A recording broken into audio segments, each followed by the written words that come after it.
Okay, so I'm just gonna make this as something to send to people. That'll hopefully explain how the fuck this class works and how it doesn't work. And I've never used the replay function, so we'll see how that goes too.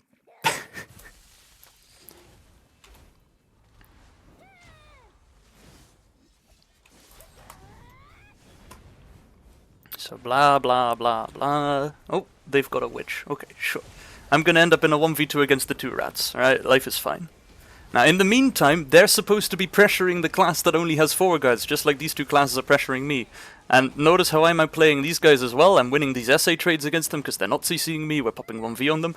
But the same shit is happening to my teammates because they're also just as bad, if not worse. The hash just died over there. Teammate comes back to collapse on here, but now the problem is we're in 2v3 and the teammate chases after the moose instead of pressuring the low HP DK. Now the witch can pressure me, sure, it's whatever, gonna have to V. Now they come back to try and chase the DK, but now they're in a 1v3. Come out of V, try and help, can't help, is what it is. Are we gonna do anything here? Not really, we're 4-guard base class. Well, okay, round 1. We noticed, okay, they have the witch, not only witch, they have Oribu that knows how to kite. Teammates are not gonna be good enough to catch them. They should, right? That's the difference. In theory, they should be able to catch him, but they can't, because they're bad. But you need to learn to play around bad teammates. You need to learn to make opportunities despite bad teammates. So, next round, what are we going to do? We're going to do something really stupid. We're going to try and chase the witch. Why would we chase the witch? We don't have the tools to chase the witch. Technically speaking, we do because it's an equal matchup, but at the same time, again, there's no reason for Oribu to get CC'd, and my allies are probably going to die in the meantime. But hey, I'm stupid. So this round, I'm going to start chasing the witch. See what happens. Walking in a bit, DK's pressurings, whatever. Dashy dashy, wishy washy. And at this point I'm like, okay, fuck this shit, I'm getting out of here. I'll take the DK with me, let's go 3v1 the witch. Now, first, does the DK come along? The DK does come along. Second point is Hash is already losing the 1v1 and had to V against the witch. I mean, you know, counter matchup and all that shit, surely.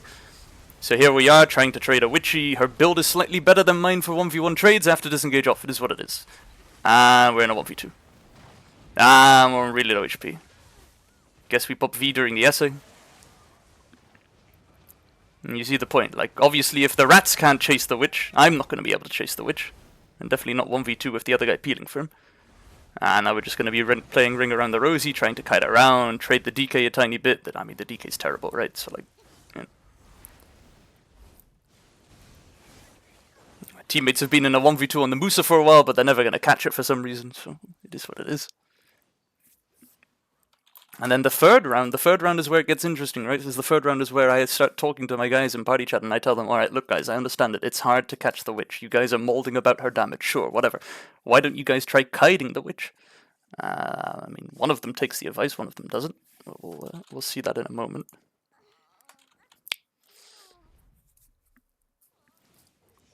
And the logic behind kiting the witch is as follows, right? The witch has a teleport and elementalization. If it's going to pop one of them, it doesn't have an iframe. It's going to pop both of them, it's going to have no iframes, plus it's going to be out of mobility in general. If you kite and you kill their teammates, the witch can't do shit. And this goes in most matchups. I mean, obviously, technically chasing a Musa and a DK shouldn't be possible. But if the Musa and the DK are bad enough, and they keep attacking you, instead of playing around their witch, then it is possible. And you'll see what happens in this round is that Oribu is going to be like, oh, great, my teammates died. Basically the same as in the first round that I had, right? So, you know, it's me and, I mean, whatever the fuck Aster Karen is. But, yeah, we're just fighting. 2v2 over here. One of my teammates went after the witch anyway. I mean, that's their bad. They can go enjoy their 1v1. All their role is to not die against that guy. Because as you can see, we already blew up the Musa, and we're just pressuring this DK, and the DK is going to die very soon. Now, in the meantime, the Hash is dying to the Witch in the 1v1. I mean, you know, Awakening Hash versus Awakening Witch, bad matchup, surely. He's currently hiding in our house. Witch comes back in, pressures, I get caught by the DK like a stupid dozo. And now the Hash manages to catch the witch. But notice, why does the Hash manage to catch the witch? This is important, okay? I'm not sure if I can swap to their POV. Probably not. Just pay attention to how the Hash catches the witch. Witch has to double teleport in to create pressure here. And the moment she does, she gets grabbed. Right? Like, that's just how it works.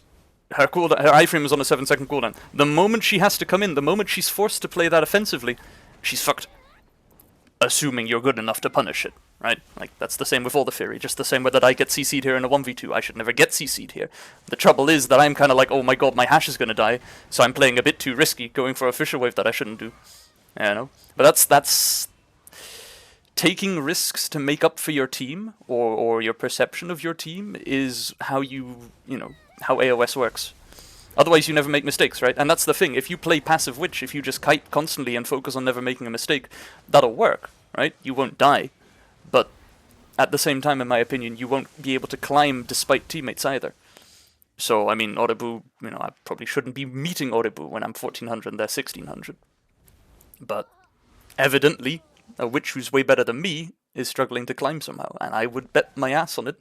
It's because when they play passively, and their teammates run away from them, and their teammates die, GG, no counterplay.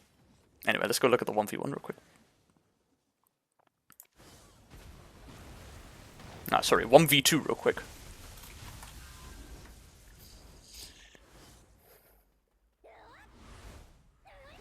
And then the 1v1.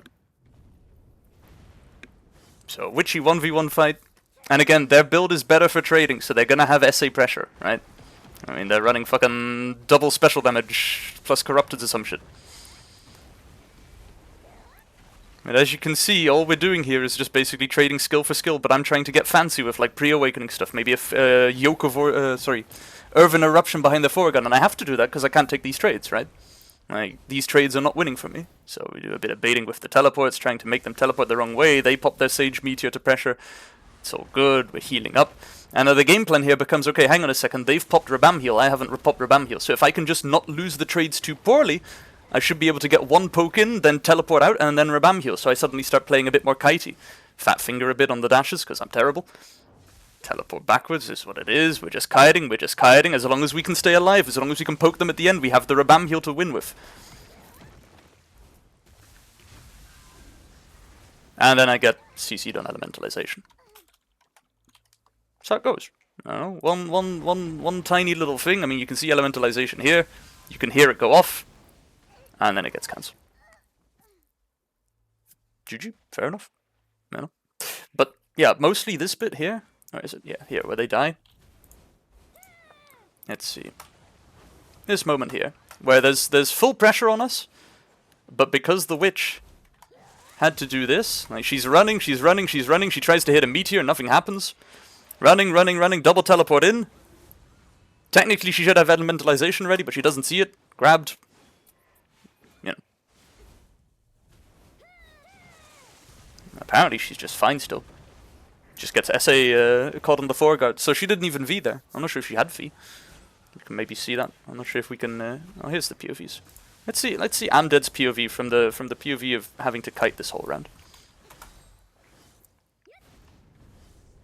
Just a single hash on her, right? Like a terrible hash player. Like this hash guy, I don't know, man. Losing the 1v1 against a witch, right? So like this is not a good hash player. And yet the pressure that's on arguably the best witch on the rankings right now, you know, simple forward guard pen, no counterplay, locked on animation, can't do shit. Alright, Ving up top.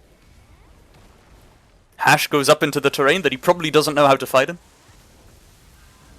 So yeah, didn't have V, by the way, for the hash fight later on. And yeah, there it goes, you know, like, the hash just gives a gap up the front, gets go rolled, disengages, doesn't even have to pop V, apparently.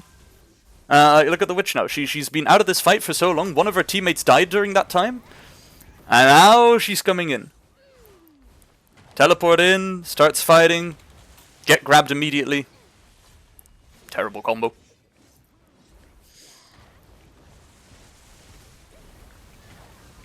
And blown up from behind. And that's what happens when you play offensive witch. Now imagine if it's an actual proper fight where like there's good players on both sides. So the witch has to teleport in. The moment she does, she dies. You just kite the fight, and then the moment she collapses in, you die. Simple as. Anyway, enough yapping. As if anyone's gonna watch this shit.